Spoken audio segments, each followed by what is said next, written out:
आता है, ध्यान से समझ लेना। आज हम जैसे ऊर्जा जो बना रहे हैं, उस ऊर्जा में जीवाश्म ईंधन का बड़ा रोल है।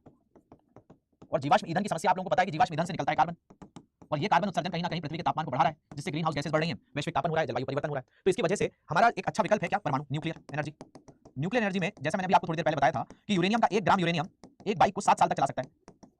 ठीक है, यूरेनियम का टुकड़ा कई शहरों को 3 साल तक बिजली दे सकता है। तो परमाणु जो ऊर्जा है वो एक बहुत अच्छा विकल्प है, जिससे हम क्या कर सकते हैं भाई, कार्बन उत्सर्जन की जो समस्या है और जो ऊर्जा का संकट है, उस ऊर्जा के संकट को उबार सकते हैं। अब प्रॉब्लम ये है कि इसके लिए उतना हमारे पास इंफ्रास्ट्रक्चर नहीं है। अभी हमारी यूएस के साथ कुछ डील हुई है, जिसमें स्मॉल जो एसएमआर जिसको कहा जाता है, स्मॉल जो मीडियम रिएक्टर्स हैं, उनको हम इंडिया में डेवलप करेंगे यूएसए की मदद से। हालांकि परमाणु मिशन जो जुड़ा हुआ है वो भारत की ऊर्जा नीति से है कि इसमें ऐतिहासिक बदलाव का प्रतीक है, जो परमाणु ऊर्जा को एक प्रमुख ऊर्जा स्रोत के रूप में उभरने में सक्षम बनाता है। तो इंडिया जो है अब हमारे यहाँ इस पर काम कर रहा है। इसके लिए हमने परमाणु मिशन लॉन्च किया हुआ है, ताकि हम क्या करें, हमारी जो डिपेंडेंसी है पारंपरिक ईंधनों पर, उसकी जगह हम किस पर जाएं, ऐसे प्रोडक्ट्स के ऊपर जाएं जो जिनसे कार्बन का उत्सर्जन कम होता है। इसी को परमाणु मिशन कहा जाता है। तो ये पहल ऊर्जा सुरक्षा, आत्मनिर्भरता और स्थिरता के प्रति भारत की प्रतिबद्धता के अनुरूप है, जिसका लक्ष्य है कि 2047 तक देश को उन्नत परमाणु प्रौद्योगिकी में वैश्विक नेता के रूप में स्थापित किया जाए, यानी इंडिया ग्लोबल लीडर बन सके 2047 तक, किसके अंदर, परमाणु के अंतर्गत। ये सीधे तौर पर बात की गई है। तो परमाणु मिशन जो है वो भारत की ऊर्जा नीति में एक ऐतिहासिक बदलाव का प्रतीक बताया जा रहा है, जिसका लक्ष्य जो है 2047 तक इंडिया को एक तरीके से इसमें इनोवेटिव टेक्नोलॉजी के माध्यम से एक अग्रणी भूमिका भी निभाए और भारत एक ग्लोबल लीडर बनकर उभरे। इसके अलावा विकसित भारत के लिए परमाणु ऊर्जा मिशन परमाणु ऊर्जा उत्पादन में तेजी लाएगा, जिससे भारत के दीर्घकालिक ऊर्जा सुरक्षा लक्ष्य मजबूत होंगे। तो एनर्जी हर देश की जरूरत है, ऊर्जा हर देश की जरूरत है, उसी क्रम में परमाणु मिशन भी हमारे यहाँ है। इसके अलावा ब्लैक होल जो है, निकटवर्ती ब्लैक होल की खोज की गई है। तो इसमें